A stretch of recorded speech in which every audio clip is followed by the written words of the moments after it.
રાષ્ટ્રીય પછાત એકતા મંચ દ્વારા બોટાદના ચીફ ઓફિસરને આવેદનપત્ર આપવામાં આવ્યું છે।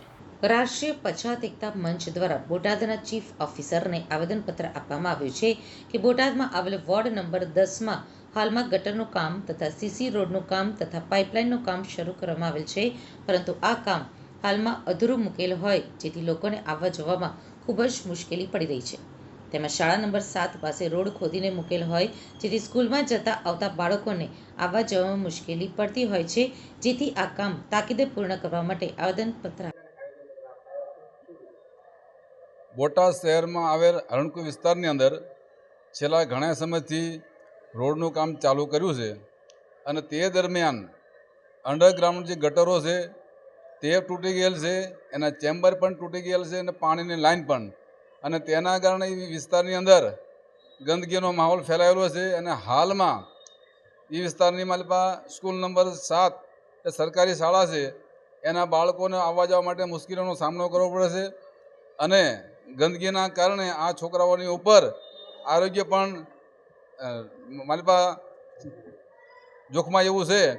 અને અમારું આની પહેલાં પણ મેં વારંવાર મૌખિકમાં રજૂઆત કરી કે ભાઈ આ રોડનું કામ સારું થાય અને જલ્દી થાય, શાળાઓ સારું થાય એની પહેલાં, પણ નગરપાલિકાના કોઈ પણ અધિકારીઓ આંખ આડા કાન કરી અને સાંભળતા નથી। આજે મજબૂરીને મારે આવેદનપત્ર આપવામાં આવવું પડ્યું છે અને આજે અમે ચેતવીએ છીએ કે આ રોડનું કામ સારું ગુણવત્તાવાળું થવું જોઈએ અને તત્કાળ થવું જોઈએ। નહીં થાય તો બોટાદની અંદર અમે જરત આંદોલન કરશું।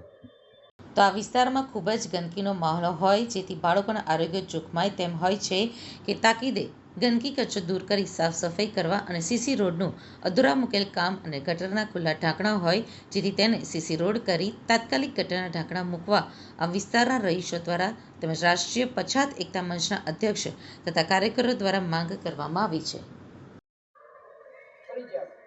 सैयद मौलाना शौकत अली कासमी।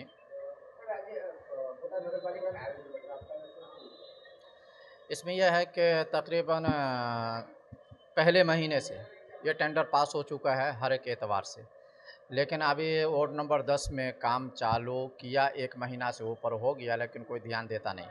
गटर लाइन को तोड़ करके रख दिया है, कुंडी तोड़ के रख दिया है, जिसके ज़रिए वहाँ गंदगी फैलती है, जीवात पैदा होता है और बीमारी का घर बनने जा रहा है। वहाँ शाला है जो है अबू कलाम आज़ाद स्कूल है, जिसकी वजह से अभी स्कूल चालू हुआ, निसार चालू हुआ, जिसकी वजह से बच्चों को बेइंतहा तकलीफ़ होती है।